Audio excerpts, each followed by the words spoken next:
The sleek black SUV came to a gentle stop at the corner of a bustling city street, where shadows from tall trees stretched across the sidewalk. Inside the vehicle, Daniel Rivers sat behind the wheel in a crisp gray suit, his silk tie knotted with exact precision. He looked like he had just left a boardroom, though he had only been to the bookstore with his son. "Dad," Chris was saying from the back seat, flipping excitedly through a new comic book, "this superhero finds out he has a long-lost brother. They meet again and end up saving the whole city together." Daniel chuckled softly. He lived for these moments. Brief, fragile interludes in a life dominated by stock forecasts, mergers, and press conferences. Chris's voice grounded him, reminded him that not everything could be measured in numbers. Then, abruptly, Chris went quiet, his eyes locked on something outside. "Dad," he said, more serious now, pointing out the window, "that's my brother." Daniel raised his eyebrows and followed his son's gaze. Beneath the shade of a large oak tree, huddled beside a battered cardboard box, sat a boy around 6 or 7. His clothes were torn, hair matted and dusty, bare feet stained with the grime of the street. Yet his eyes were bright, almost defiant. "What are you talking about, Chris?" Daniel asked, his voice lined with mild discomfort. "I'm serious," Chris replied. "He looks just like me." "Exactly." Daniel let out a tight laugh. "Come on, people in this city look alike all the time." "No, not like this," Chris insisted. "It's like looking at a mirror." Daniel turned to look again. This time, his chest tightened. The boy's light brown curls, the small, straight nose, those amber-colored eyes. Eyes Daniel had seen every day for 8 years in Chris's face. He gripped the steering wheel, something unexplainable stirring in his chest. "Wait here," he said, and stepped out of the car. His polished leather shoes clicked sharply against the uneven pavement. The glint of his luxury watch caught the sun, a striking contrast to the frayed shoelace lying on the sidewalk near the boy. Daniel crouched down, just enough to meet the boy's eyes. "What's your name?" "Liam," the boy replied, calm and steady. "Where are your parents?" "My mom's dead. I don't have a dad." Daniel froze. The weight of those words crushed the air around him. In that moment, all his wealth, status, and tailored perfection meant nothing, because this boy, silent, grimy, and motionless, held his gaze with a quiet dignity that Daniel couldn't ignore. Daniel said nothing as he returned to the car. His hands rested on the steering wheel, but he didn't move. He stared ahead through the windshield, eyes unblinking, as if the world outside had vanished. Chris glanced at him, hesitated. Something in his father's silence, something heavy and unfamiliar, kept him quiet.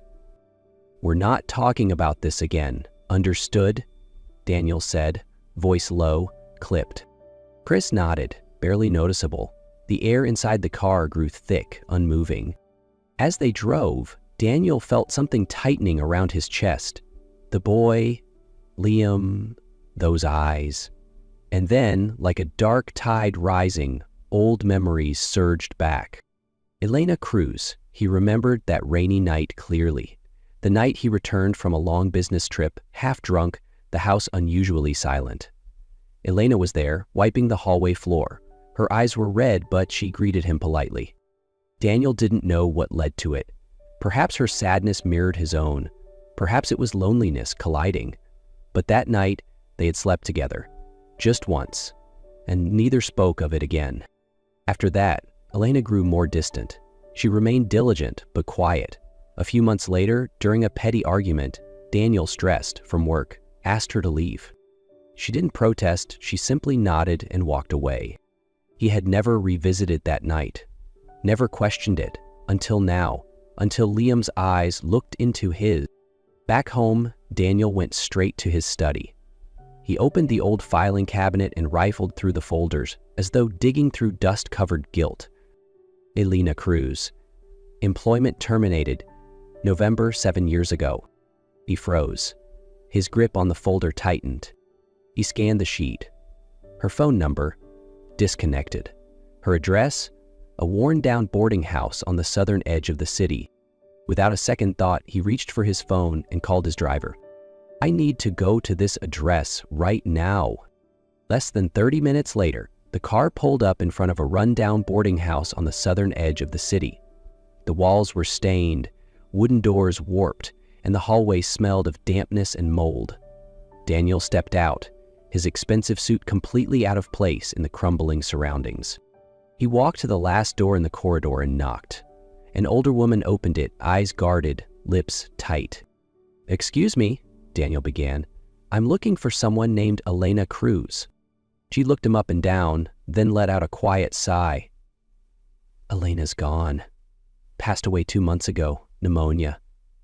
Daniel froze. His heart slammed in his chest. "And? The child? Her son?" "Liam. He stayed here for a while. I let him sleep in my room because I felt bad. But then he ran off, said he'd rather live alone than be taken somewhere without his mother." Her voice wasn't cruel, just plain, stripped of sentiment. No one had come for him. No family, no calls. No one cared. "And who are you?" she asked. Daniel opened his mouth, but no sound came out. The answer lodged somewhere deep in his throat. He simply shook his head, gave a slight nod, and walked away, like a man unsure of where he stood. Liam had lost his mother, and maybe, just maybe, that child was his son. The next morning, Daniel woke early. Sleep had escaped him. All night, Liam's face kept returning to him, those amber eyes, so familiar, yet only now truly seen. He called his private attorney. "I need to locate a child. His name is Liam Cruz, around 7 years old. He's living on the streets." "Is he your son?" the lawyer asked. Daniel hesitated. "I don't know, but I need to find out." With a few calls, surveillance footage, and a bit of luck, they located Liam by the afternoon, sitting near a busy downtown intersection, beside that same battered cardboard box. He hadn't moved much, as if he'd been waiting. Daniel went alone. No driver, no guards. He knelt in front of the boy. "Liam," he said gently, "do you remember Elena, your mother?" Liam nodded, didn't blink. "She used to work in my house, many years ago." Silence. Daniel exhaled. "It's possible. I'm your father."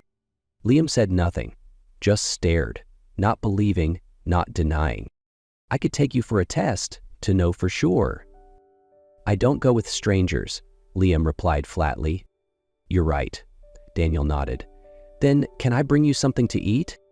Liam hesitated, then gave a small nod. They ate tacos from a food cart nearby. Liam devoured them like he hadn't eaten properly in days. Daniel didn't ask more. He just watched, quietly hoping, praying that this boy was his son. And if he wasn't, then he would still be someone Daniel couldn't turn away from. Not anymore. After their quiet meal on the street corner, Daniel didn't rush the conversation. Once Liam had finished the last bite of his taco, Daniel leaned forward, voice low. "You don't have to trust me tonight," he said. "But if you're willing, I'd like to take you home. Just for one night. It's safe there. There's a bed, a blanket. No one will ask questions unless you want to talk." Liam stared down at his hands, still clutching the empty soda can. He didn't nod, didn't shake his head. But when Daniel stood up and gently said, "Let's go," Liam followed, slowly, but without hesitation.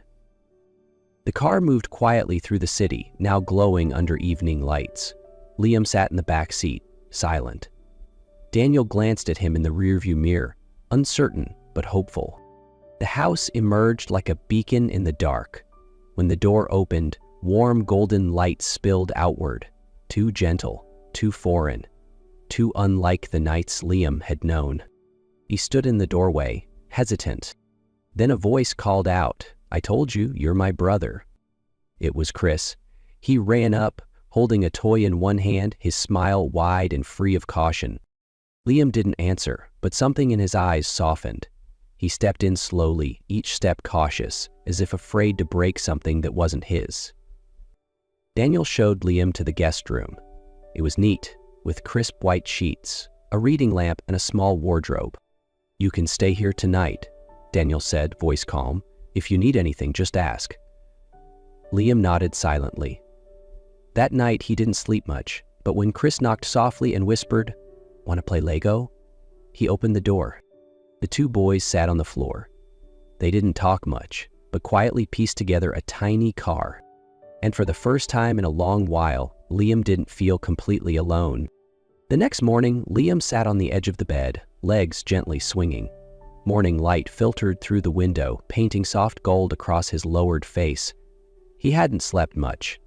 Even with clean sheets and a warm room, he kept the habit of half sleep, as if he might be shaken awake and sent away at any moment.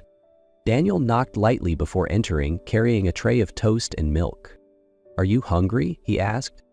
Liam shook his head, but the way his eyes glanced at the milk said otherwise. Daniel sat down, keeping a respectful distance. "I know everything is happening too fast," he said. "You're not used to this, neither am I." Liam looked down at his hands. If you really are my dad, then what?"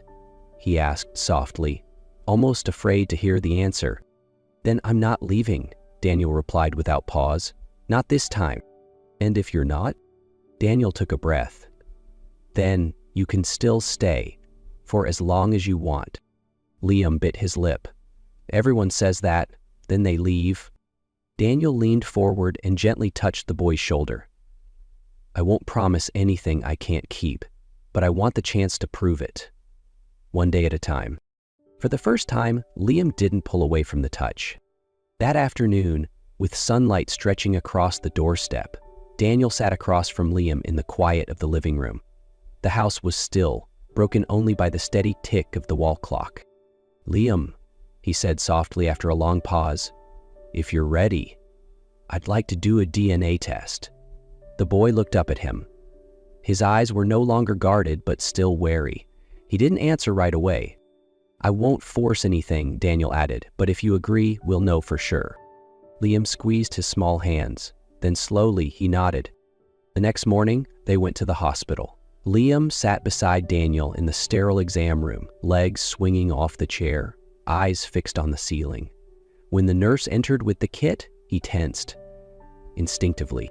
"Just a little," Daniel reassured him. "It'll be quick." Liam said nothing.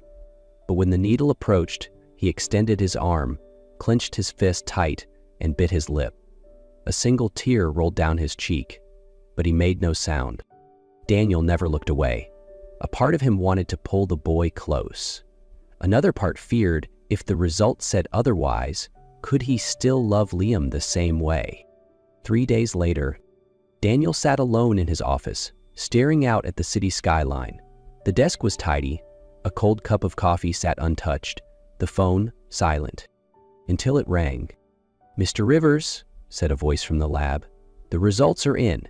There's a 99.9% genetic match. The boy is your biological son." Daniel didn't speak. He set the phone down, gripped the armrests of his chair. Then he bowed his head. Tears spilled, not dramatic, not loud, just quiet rivers down the face of a man who once thought he had everything. And for the first time in years, he realized this wasn't about proving bloodlines. It was about making peace with the part of himself he had buried long ago. Now he understood he'd been missing the one thing that truly mattered. Daniel remained in his office long after the call ended. The DNA results sat motionless on his desk, but he didn't need them anymore. He had known the truth the moment he looked into Liam's eyes. He was the boy's father. That evening, Daniel didn't say a word. He stood quietly outside the living room, watching Liam sit beside Chris, quietly building a puzzle. The boy smiled, a real smile, the first Daniel had ever seen. He knew then, this truth couldn't stay buried. The next morning, his lawyer called. "Now that the results confirmed, we can keep this private, at least until the legal process is done." "No," Daniel replied. "I'm not hiding my son. Not after he's been hidden from me all these years." He reached out to a trusted journalist, not to cause a scandal, but to tell the truth. The interview was simple. No set, no lights, just Daniel, a chair, and a camera. I have a son. His name is Liam Cruz. I didn't know he existed until a few days ago. His mother, Elena Cruz, worked in my home. She's gone now. And I didn't know." Daniel paused, his eyes locked on the lens. "I'm not here to make excuses. I just want to do what's right, not for my image, but for a child who deserves to be seen." That morning, Clara, the longtime housekeeper, knocked on Daniel's office door. "This was left at the gate," she said, placing an old cardboard box on his desk. Daniel opened it.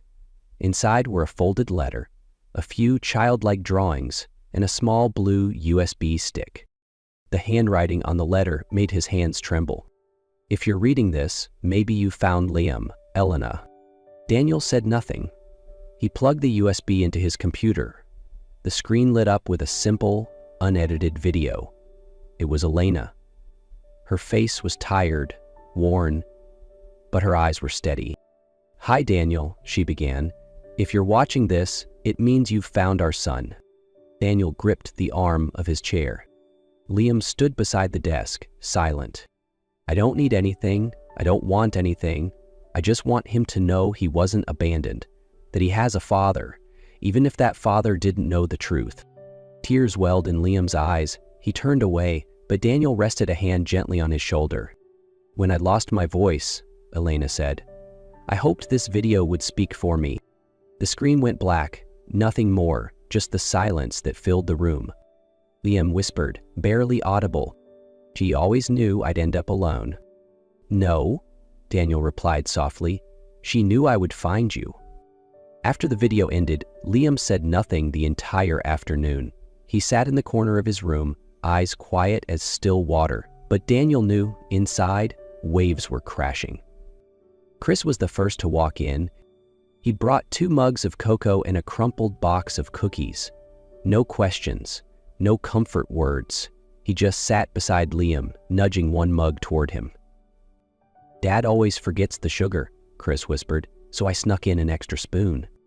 Liam pressed his lips together, then picked up the mug. No words.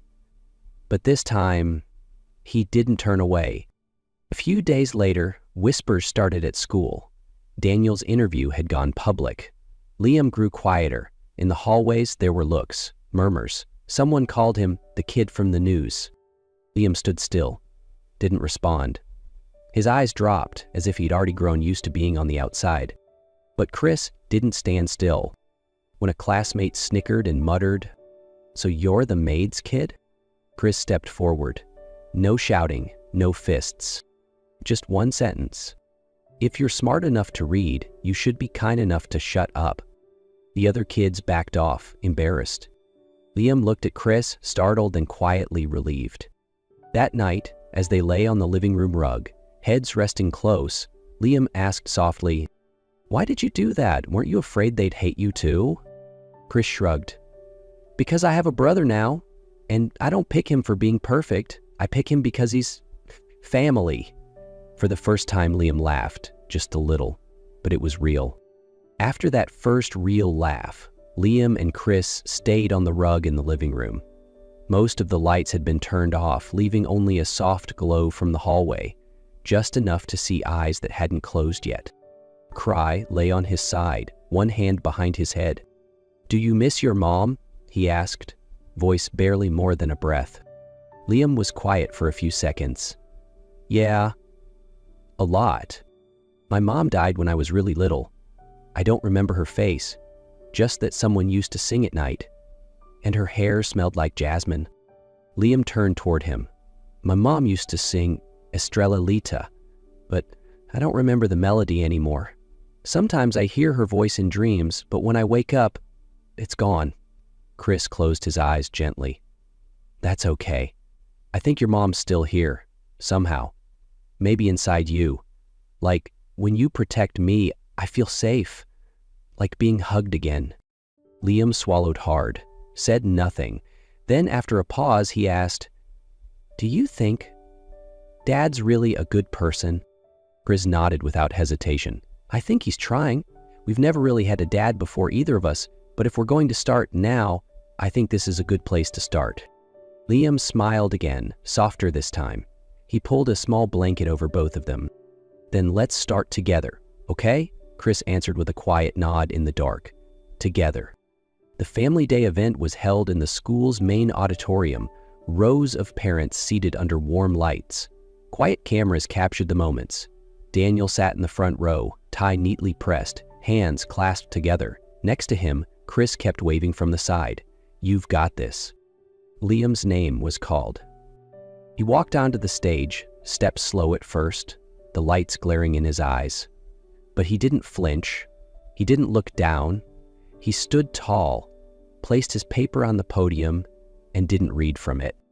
"Hi, everyone," Liam began, his voice small but steady. "My name is Liam, and today I want to talk about family." A pause. Family doesn't always start the right way. Sometimes you don't know who anyone is. Sometimes you think you'll be alone forever. He glanced at the front row where Daniel sat, eyes quietly brimming. But then someone finds you, and they don't walk away. He turned toward Chris, offering a small smile. Someone calls you their brother, even if you're not ready. Someone makes breakfast, even when they don't have to. Someone doesn't know how to be a dad, but tries anyway.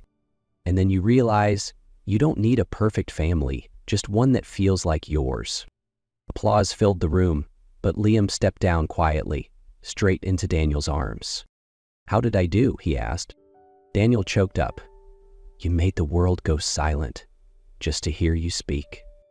Then, barely above a whisper, "And I've never been prouder of anything in my life." A few weeks after Family Day, Daniel sat in his lawyer's office. Before him lay a fresh set of documents, neatly compiled, officially sealed. In the top left corner, a new name was printed: Liam Rivers. He ran a finger gently over the final signature, not out of doubt, but reverence. That afternoon, when Liam came home from school, Daniel called him over and handed him the stamped paper. "You carry my name now," he said, placing a steady hand on the boy's shoulder.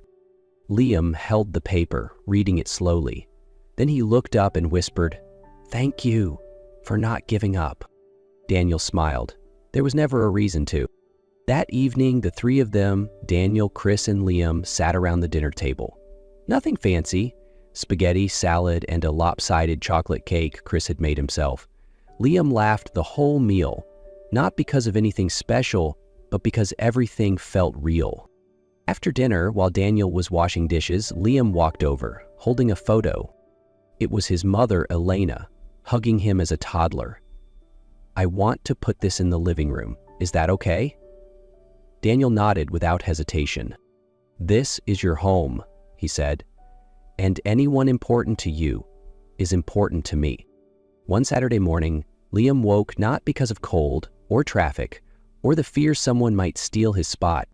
He woke to sounds: Chris singing nonsense in the bathroom, spoons tapping gently against pots in the kitchen, Daniel's voice calling up the stairs, deep and clear. "Pasta's almost ready." Liam opened his eyes without tension in his chest, just one feeling: he was allowed to be here. He tiptoed downstairs, hair messy, pajama shirt crooked, barefoot. Daniel turned, saw him, and smiled. "Morning, son." Liam nodded, lips curving slightly. The way Daniel called him son no longer felt strange. Now it felt like the name he'd been waiting to hear his whole life. That afternoon, the three of them sprawled across the living room floor. Chris leaned against Liam's side. Daniel sipped coffee while flipping through a book. Liam asked softly, "Do you think my mom can see us?" Daniel paused, then answered, "I don't know. But if she can, I think she's smiling." Liam nodded, then closed his eyes. For the first time in a long while, he felt no need to run, no need to be brave. Because finally, after everything, he was home. And tomorrow could be anything. But for the first time, Liam knew one thing for sure. He wouldn't be the boy on the sidewalk anymore. He belonged.